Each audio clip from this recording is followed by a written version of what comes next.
Hello, I'm Gabrielle Hollander from Mining Journal, and I'm joined today by Robert McDonald, Vice President of Exploration at Southern Silver, a Toronto-listed exploration corp. Robert, good afternoon. Thank you for joining us. Hello, Gav. Thank you for having me. Now, I understand you've got three assets in operation. I wonder if you'd like to tell us a little bit about those briefly.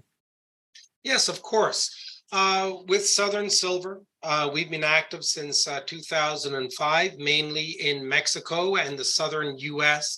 And we currently have three active projects in the company. The flagship of the company is Cerro Las Manitas. It is a silver lead zinc skarn system located in southeast Durango in Mexico, located within the heart of the Faja de Plata, which is otherwise known as the belt of silver that runs through the northern part of Mexico. Cerro Las Manitas is 100% owned. It's a silver enriched skarn CRD system. We've spent over $35 million on acquisition and exploration on the project since 2011. And we've just recently put out a PEA on the project, which highlights the economic value of the project. One of the other two projects that we have are Oro and Hermanes. They're located in southern New Mexico. Oro is 100% owned. It's a large porphyry system that's located on the eastern end of the main Arizona New Mexico copper belt. We've just completed 4 drill holes on that project in late 2022. We have assays pending on that, and so there will be some news looking forward. Our Hermanes project, again located in southern New Mexico, we have an option to earn 100% of that project. It was acquired over the last year, and it's an earlier stage gold and silver epithermal vein system. And so we're in the process of permitting that and looking forward to drilling that a little bit later in 2023. So with the basket of projects that we have, we give the investor exposure to a number of critical minerals as well as the precious minerals. So we're looking at silver, lead, zinc, copper, and gold. So some very good exposure and a cross section of value to convey to the investor. I understand you released a PEA a few months ago. Could you tell us any other highlights from that? Yes, the PEA, again, is a culmination of over a decade of work on the project. And essentially, what a PEA is a preliminary economic assessment. So you have your resource, and then you wrap it in economics. And we think we did quite well. We've identified a 15-year mine life for the project. We have quite robust project economics and high revenues and free cash flow. And again, this is a balanced precious and base metal revenues coming from the project as we get significant contributions from both the silver and the lead zinc, with a little bit of copper, components of the project. The economics of the project indicated a 15-year mine life, with an after-tax NPV of $349 million, that's US, with an internal rate of return of 17.9%. At a base case, plus 15%. In terms of the metal prices, that increases to $560 million. At an NPV at a 5% discount and an internal rate of return at 24.4. We get significant revenues, $3.7 billion in revenues, and an initial capex of $340 million. Now, I understand there's 6 deposits at that flagship asset. Is there potential for expansion, whether that's new discoveries there or elsewhere? Most definitely. I think the project is ripe for expansion.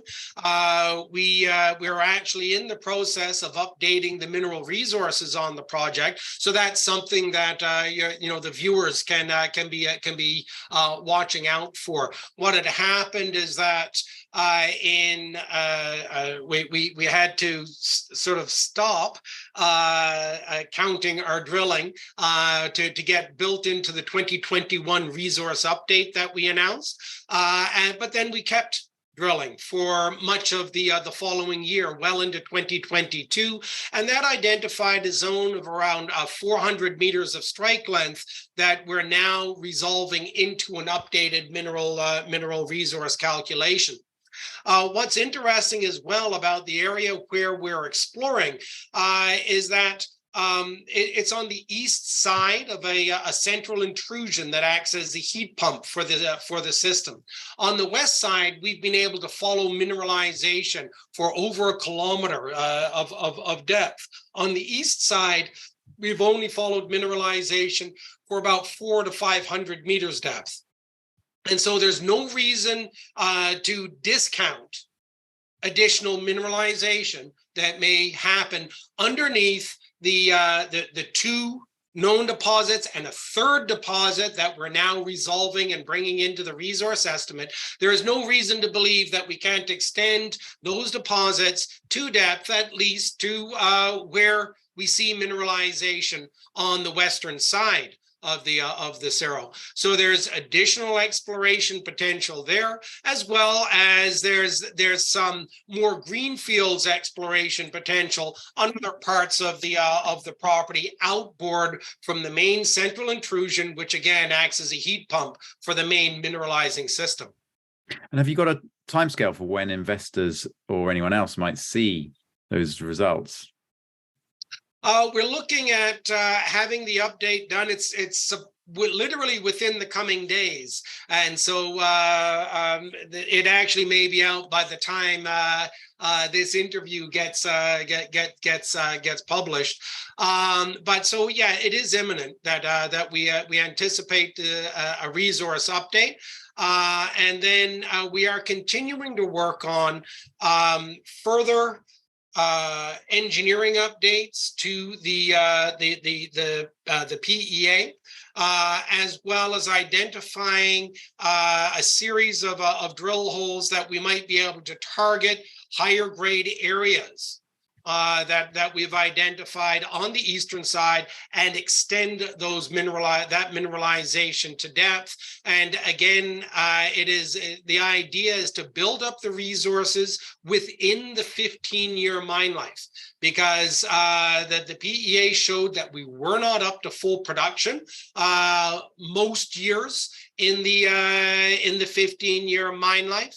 And so what we would like to do is flesh out those underperforming years with new mineralization, and within that 15 years, build up continued value and bolster the economics of the project.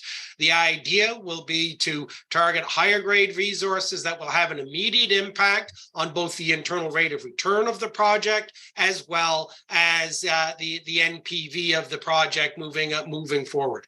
It's a long-term proposition from the sound of it. We hope to be able to do this over the coming 1 to 2 years. And essentially, it's to continue bolstering the economics of the project, to make the project more attractive to potential suitors out there. By our nature, we are an exploration company, and we do have some capacity to move a project through the different stages of economic assessment and different permitting stages, but that's not essentially what we do. And so we're looking at developing the project so that a third party may come in and either advance the project further, either through purchase or through joint venture of the project. And it's essentially the way that we've operated within our group, and it looks like a very good model to follow. And we see the upside to the investor by continuing on that pathway. Now, briefly, can you tell us a little bit about some of your other assets, such as Oro in New Mexico, which I understand is a polymetallic. What results are you getting from drilling there? Yes, in 2022, we completed 4 drill holes on the project. These were completed toward the end of 2022. We have, and what we were testing was a large porphyry-related alteration system.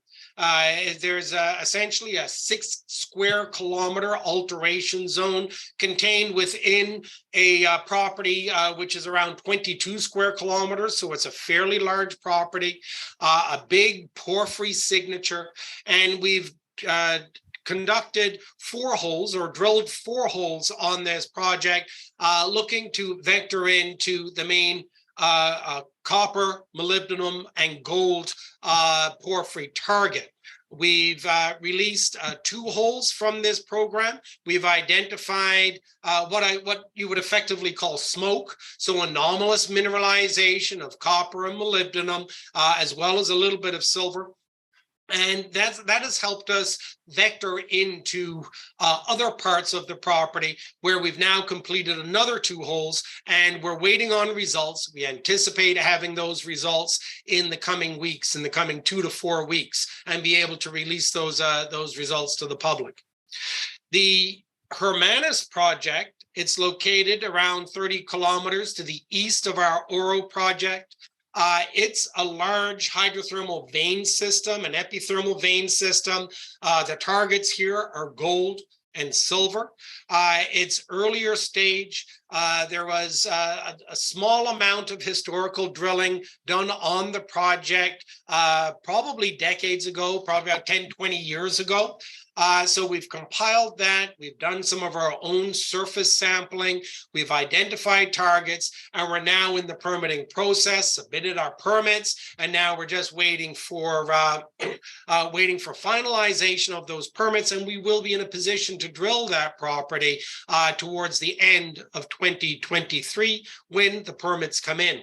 So in terms of news flow, we've got quite a bit of excitement for the investor, for the viewer.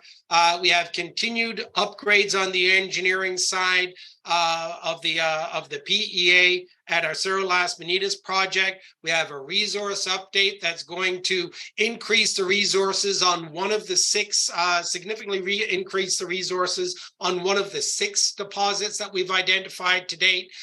We're currently refining drill plans to continue extending mineralization in targeted areas that will add value to the within the 15-year mine life, the conceptual mine plan of the project.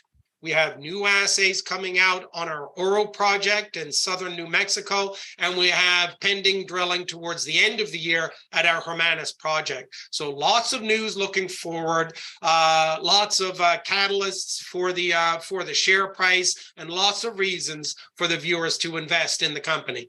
There's a lot for investors to be looking out for then for you guys in the next few weeks. Yes. Thank you very much for joining us, Robert. We'll be looking out for all those updates. Perfect. Thank you very much, Kev. And thanks to the Aspermont people and Mining Journal people for having me present in this forum. Great. Thank you. Thank you.